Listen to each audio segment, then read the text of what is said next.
Alors aujourd'hui on va parler drop shot et je vais vous montrer deux montages qui vont être adaptés suivant que l'on pêche avec des petits leurres ou des gros leurres. Alors on va commencer par le montage qu'on pourrait qualifier un peu plus de finesse pour pêcher avec des leurres de taille assez modeste comme du 2 ou du 3 pouces. Voilà. Donc on va commencer par le fluorocarbone qui va nous servir à faire notre montage drop shot. On va relier ce fluorocarbone à notre corde ligne en utilisant un émerillon rolling. Hop, un petit émerillon rolling.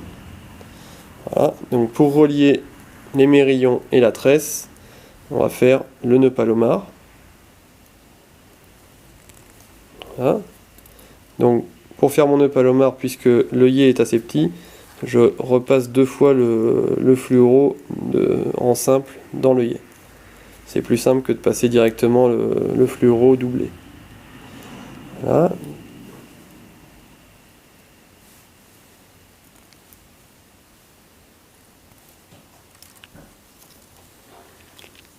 On humidifie et on serre. Ensuite, on coupe l'excédent de fil. Voilà. Donc en règle générale, on prend un peu moins de longueur que la longueur totale de la canne, de façon à pouvoir malgré tout lancer, sans avoir besoin de faire passer l'émerillon dans l'œillet, dans l'anneau de la canne. Donc on va dire qu'on va prendre environ 1,50 m de fluorocarbone. Hop. La longueur du montage est importante, en fait ça va permettre de régler la profondeur d'évolution du leurre.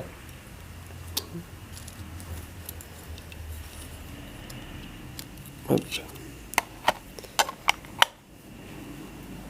Donc ensuite je prends mon hameçon drop. Voilà, hameçon drop. Et je le monte également avec un nœud palomar. Donc pareil, je passe une fois et je repasse dans l'œillet de façon à former ma boucle. Et je le monte jusqu'à environ 40 ou 50 cm. Hop, je fais mon nœud palomar comme ceci. J'humidifie. Tac. Et je serre. Voilà. Donc là, on constate que mon hameçon est monté à l'envers. Donc pas de panique, une solution toute simple. On prend la partie basse du montage, on repasse par le dessus de l'œillet.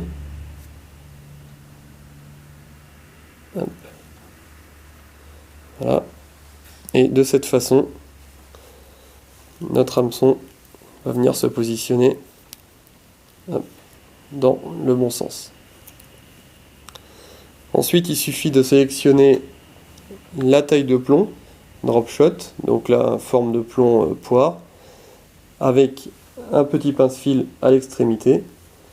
Suivant la zone où vous allez pêcher, le courant qu'il y a et le fond, on passe notre fil et tout simplement on tire dans le pince-fil, le montage est fait. Voilà, donc ça permet de régler la profondeur d'évolution du leurre très facilement. Il suffit de décoincer le fil, hop, de faire coulisser un peu plus ou un peu moins et de le resituer. Voilà, là je viens de le décaler et du coup, hop, notre montage, au lieu d'évoluer comme tout à l'heure à environ 50 cm du fond, va évoluer maintenant à peu près 30 cm du fond. Voilà. Donc sur cet hameçon, je vais fixer un leurre de petite taille. Voilà, un petit leurre réaliste, comme ça, petite forme poisson, assez vibrante.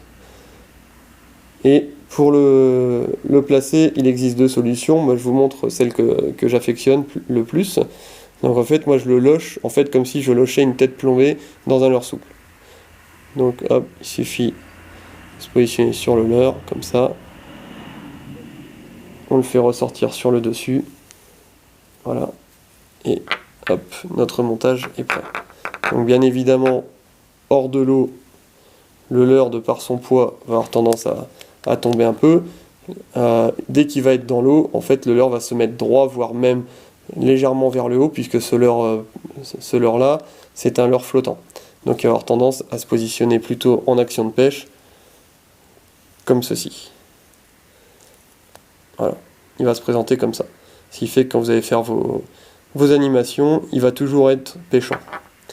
Voilà, donc ça c'est la première façon d'utiliser le montage Dropshot.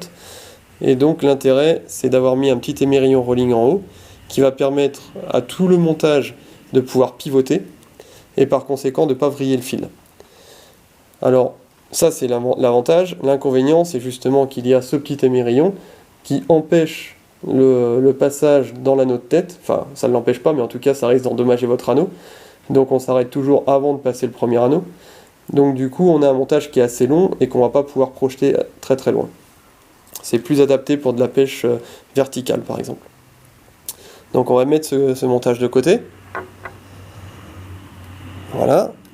Et maintenant, je vais vous faire voir le deuxième type de montage, qui va être le montage à utiliser quand on utilise des leurres un peu plus gros. Voilà. Hop. Donc, on reprend du fluorocarbone, mais cette fois-ci, on va donc nouer notre fluorocarbone avec notre corde ligne, de préférence de la tresse. Donc là, je vous laisse le choix du nœud pour faire la jonction entre la tresse et le fluorocarbone. C'est pas ce qui nous intéresse ici. Ce qui nous intéresse ici, c'est justement la façon dont on va ensuite attacher l'hameçon. Donc là, il suffit de prendre, en fait on va prendre moins de fluorocarbone, on va prendre environ 60 cm, tac, et cette fois-ci on va pas choisir le même type d'hameçon. On va choisir des types d'hameçons, en fait, comme celui-ci. Voilà, donc c'est le même hameçon, comme vous pouvez le constater. La différence principale, c'est qu'il est monté directement sur un émerillon rolling, qui est passé directement dans l'œillet. Alors, le gros avantage, vous allez le voir dans quelques instants, c'est que ça va remplacer l'émerillon rolling qu'on mettait tout en haut de la ligne à la base. Donc là, pareil, je vais fixer mon corps de ligne sur l'ensemble. Là, je refais un palomar. Voilà, tac.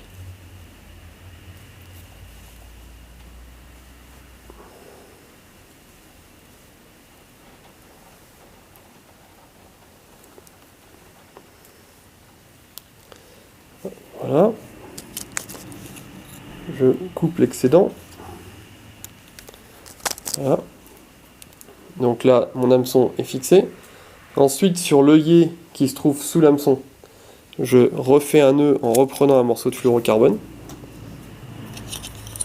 Donc là, pareil, on va prendre environ 50 cm de fluorocarbone, toujours dans le même but de pouvoir déplacer votre plomb et donc changer la profondeur de pêche de votre leurre. Voilà. Donc mon morceau de fluorocarbone que je fixe sur l'œillet du bas par un autre nœud. Hop.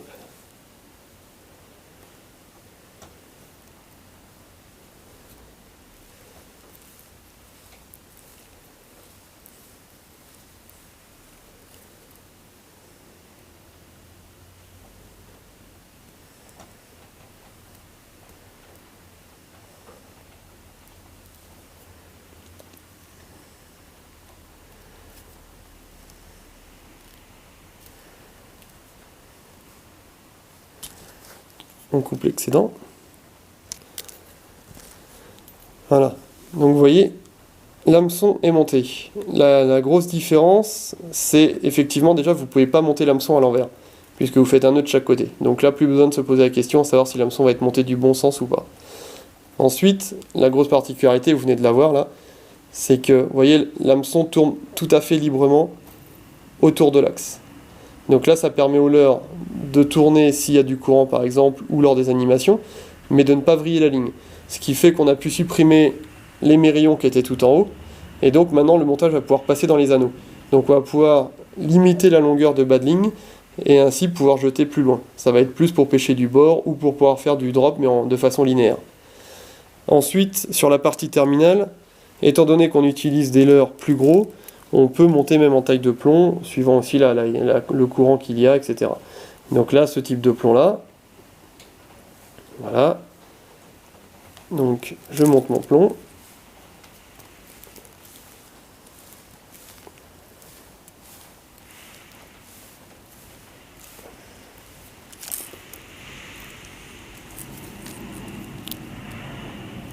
Tac.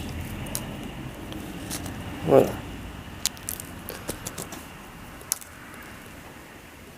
Donc mon montage est prêt. Donc, je ne sais pas si vous allez pouvoir tout voir à l'écran. Mon montage est prêt. Et ensuite il me reste à fixer mon leurre. Donc là on va prendre un leurre un peu plus gros, un peu plus lourd, que je vais fixer comme précédemment.